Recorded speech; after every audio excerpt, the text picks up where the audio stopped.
After the hurried US withdrawal from Afghanistan 4 years ago, why the Republican administration is again interested in regaining control over Bagram Air Base. When the Americans come and say that they want to regain control over Bagram Air Base, and Taliban have rejected that claim. Taliban are not realizing that they need to befriend all the regional countries. It's almost 4 years now.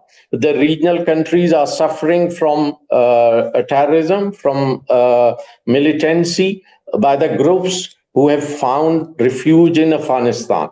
The moment the US left Afghanistan, in the last 4 years, there has been a huge increase in the attacks on Pakistan and Pakistani armed forces from different terror outfits operating out of Afghan territory. Can you explain this? There's a UN report which says that TTP benefited the most of all the militant groups in Kabul. TTP benefited the most from takeover of Afghan Taliban in Kabul. So there has been a constant increase in terrorist attacks in Pakistan since Taliban came to power. Although these attacks were there during the time of Ashraf Ghani and Karzai also, but the number has increased. It has multiplied many times. Why do you think Afghan Taliban is reluctant to rein in TTP in particular? Why Taliban are not taking actions? Now, there are two things. Either they are not willing to do so, or they don't have the capacity to do so.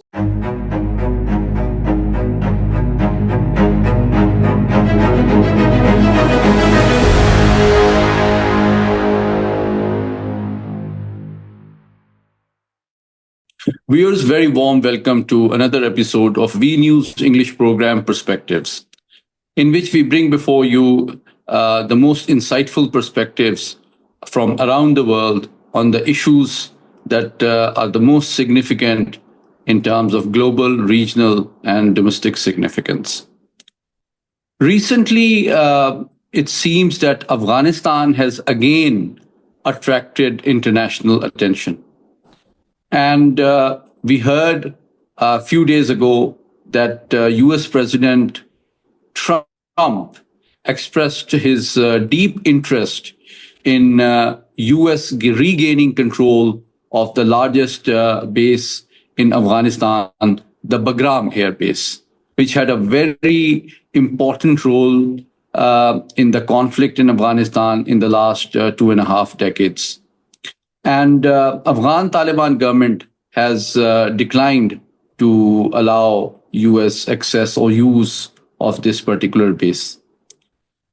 In order to understand why US is again interested in regaining control of the Bagram base in Afghanistan and why the current Afghan government is reluctant to heed the US demand, we are joined today by one of the leading experts on Afghanistan affairs, Ambassador Syed Abrar. Thank you so much, sir, for joining us. He has served for a very long time in Afghanistan as Pakistan's ambassador in several capacities under the most critical phases of Afghan history. So we cannot have a better person who has deep insights and understanding of Afghan affairs to help us better understand what's going on in Afghanistan. So, Ambassador Abrar, let me start by asking you, after the hurried US withdrawal from Afghanistan 4 years ago, why the Republican administration is again interested in regaining control over Bagram Air Base. As you yourself recall, the Republicans described it as a disastrous debacle and a very embarrassing exodus from Afghanistan. So why the Republicans are again interested in Afghanistan now? Well, thank you so much. First of all, let me express my gratitude for such an intro. Regarding Afghanistan, these are very interesting developments. As you said, the US hurriedly left Afghanistan in 2021. And we may recall that the decision to withdraw from Afghanistan was made during President Trump's first tenure. He made this decision, but then the government was changed and it was another government which implemented this. But now, what President Trump is saying is that if he was there at the time of withdrawal, he would not have left at least Bagram Air Base. He would have retained it with the Americans, and which means American NATO forces would have left the whole of Afghanistan, but not the Bagram Air Base. The reason he's giving is that he wants to have an eye on China. If you recall, when the American NATO troops were here, the regional analysts used to say that these troops are here, number one, to contain the influence of China and Russia, number two, to keep an eye on Iran and Pakistan. But then finally, they withdrew. And when they were here, there were undercurrents in the whole region, in Central Asia, Russia, China, Pakistan, Iran. And that's why there were sympathies with Taliban. But now there is a different situation. Now, Taliban are not realizing that they need to befriend all the regional countries. And it's almost 4 years now. The regional countries are suffering from terrorism, from militancy by the groups who have found refuge in Afghanistan, whether it's TTP or it's ETIM or it's Ansarullah or from Tajikistan or it's Uzbekistan Islamic Movement or it's Daesh. All of them have found refuge in Afghanistan. And unfortunately, Taliban have been unable to do anything to control those militant groups. Now, there is a big question mark on whether there is no will on the part of Kabul to control those terrorists, or there is no capacity. So a question mark on will and capacity both. But in such a situation, when the Americans come and say that they want to regain control over Bagram Air Base, and Taliban have rejected that claim. A spokesperson from Ministry of Defense recently said that they would not agree to such a demand. And even Afghan foreign minister in a program in Kabul said that they would not give even a grain of Afghan soil to the Americans. And he said that if they insist and they want to do it by force, we are ready to fight for another 20 years. But we will not. So let me reinforce this very insightful analysis of yours by a follow-up question.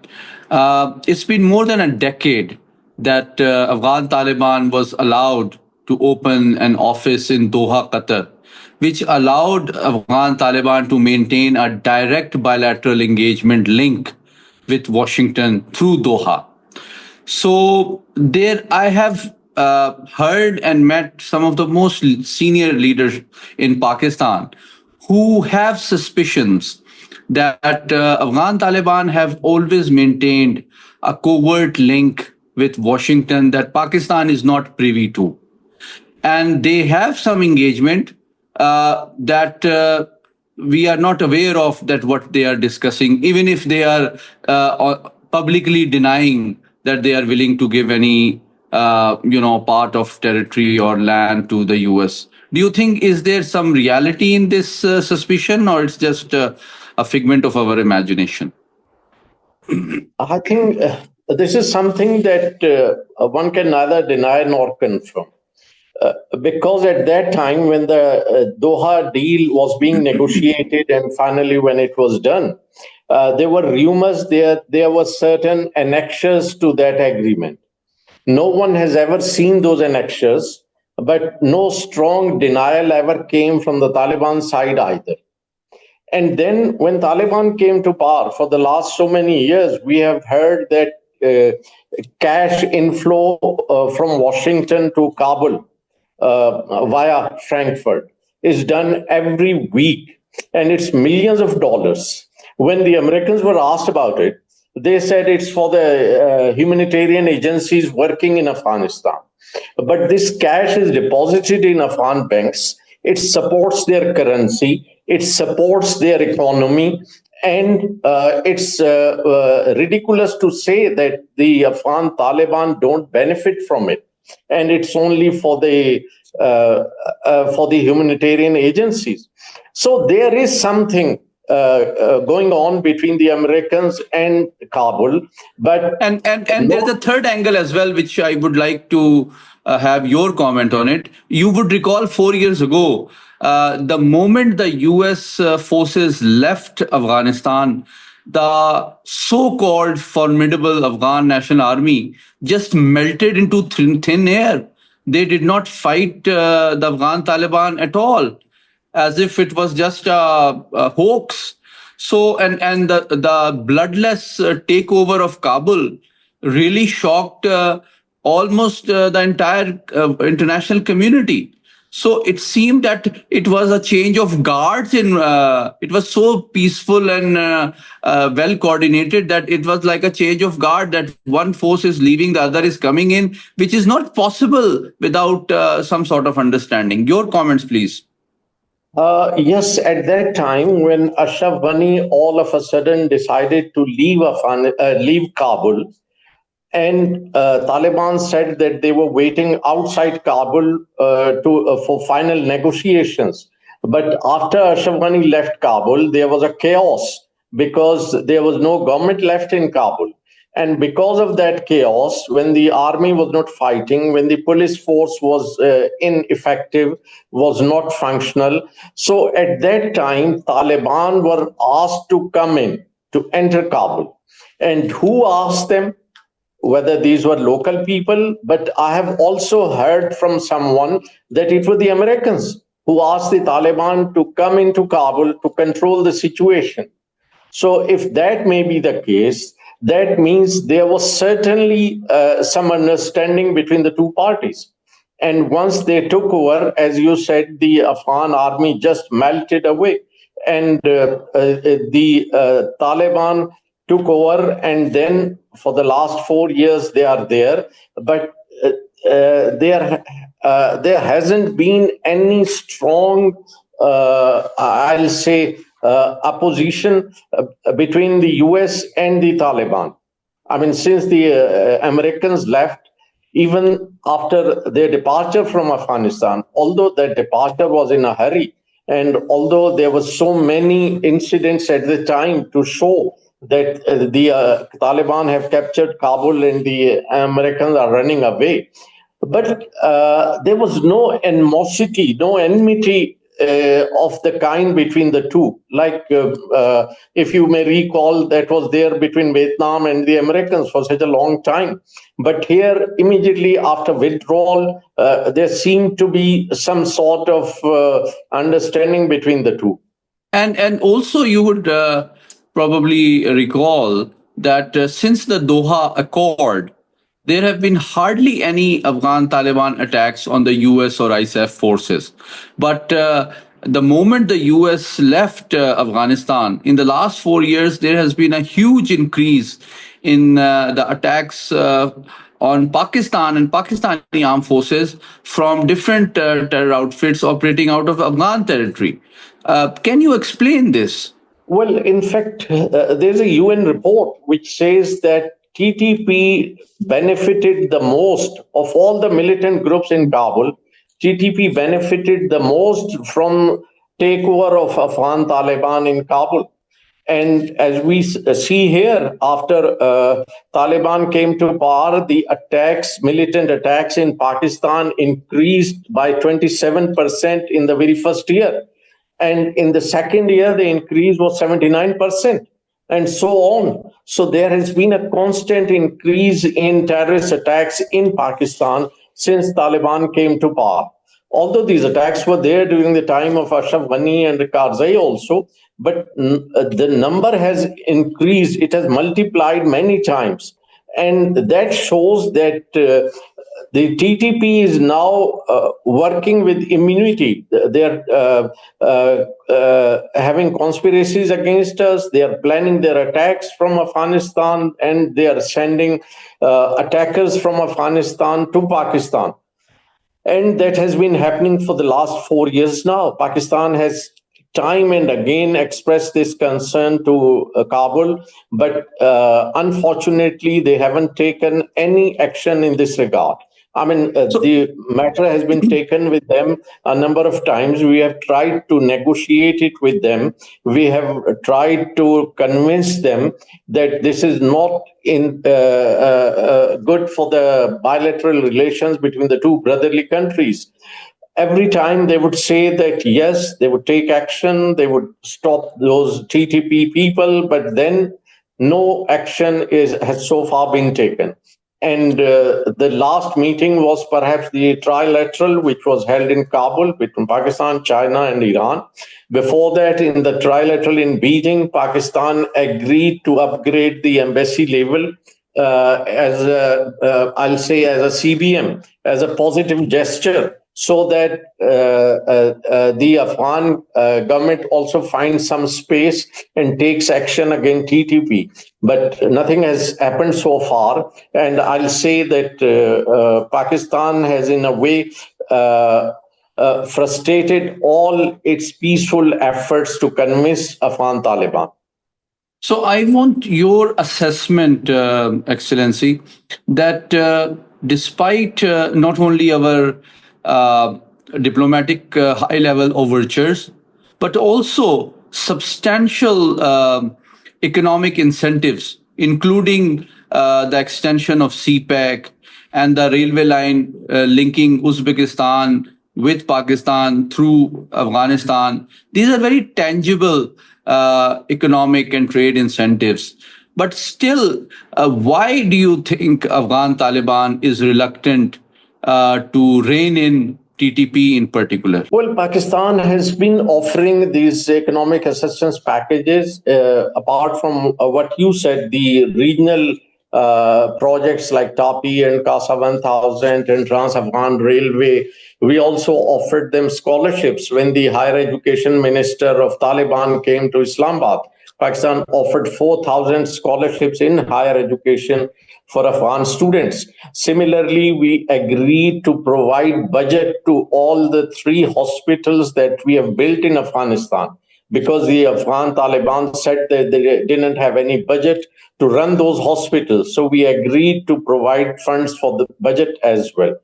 But as you said, why Taliban are not taking actions? Now, there are two things. Either they are not willing to do so, or they don't have the capacity to do so. Why they shouldn't be willing? Because TTP has ideological similarities with Afghan Taliban, because TTP played host to them when they came to Pakistan, and because TTP has expressed its allegiance to Mullah Habatullah, and for so many reasons. And then when I say capacity, when Afghan Taliban leadership decides to take action against TTP, it would be very difficult for them to convince their foot soldier that TTP is different from them, that TTP is an enemy and they have to fight against them. The problem is that we know that TTP is funded by someone else. It is sponsored by someone else, and to be very clear, by the Indians or their proxies. But the foot soldier of TTP and the foot soldier of Afghan Taliban may not understand all these intricacies. For them, Afghan Taliban and TTP are one and the same ideologically. They have been fighting together against the Americans. So they find it very difficult to take action against them. But having said that, if they don't have the capacity, they can share it with us. They can share it with the regional countries. They can share it So this is a very important point. I want to ask a follow-up question, Excellency. That do you think has Pakistan suggested that if it is a capacity issue, because you rightly pointed out on a number of times they've assured Pakistan that they will take action. But if it's a capacity issue, do you think Pakistan has offered its support that let it be a joint operation so that we, reduce the capacity of those militants, those terrorists who are our common enemies? Well, in fact, since I haven't been in the government for the last 8 years, so I don't really know whether this capacity issue was raised in our negotiations with them and whether we made any offer of this kind that you are suggesting. But what I was saying was that in case this was the problem, they could have shared it with us, and then there wouldn't have been so much tensions between the two nations. They could have shared intelligence with each other. They could have taken things in confidence. And as I said, we are both in SCO as well, and there is an anti-terrorist structure there, and we could use that structure as well for fighting the militants and terrorists. But the first and the foremost thing was willingness by Afghan Taliban. If they were willing to take action, so many things could have happened. Okay, my last question, Excellency, is that Pakistan realized that a lot of illegally settled Afghans are a source of instability, crime, and supporting terrorism in Pakistan. So the decision was taken to send the illegally settled Afghans back home. What is the current status of their return home? Any idea how many have gone back and how many are still here? Well, I guess about 7 to 800,000 people have gone back, but there were perhaps more than 1 million those who were staying here illegally. But not only this, there are people who are called Afghan citizenship card holders. They have also been asked to go back because they are also staying here illegally. To hold an Afghan citizenship card doesn't mean that you are staying here illegally. Afghan citizenship card is not a long-term visa. It's not a refugee card. So it doesn't legalize your stay in Pakistan. So there are two kind of Afghans who are living here illegally. One who are undocumented and two who were documented. So we have asked both of them to leave Pakistan. Some people time and again say that Pakistan is expelling Afghan refugees. These are not refugees. Refugees are the people who are holding Afghan refugee card. And we have time and again said that they will be sent back with dignity and honor. And we have been persuading them to go back. And we have been asking the international community and Kabul to provide some pull factors in Afghanistan so that they are willing to go back voluntarily. Okay, I have my last question. We have only 2 minutes left, but it's an important question that recently Pakistan and Saudi Arabia have signed a very important historic security agreement.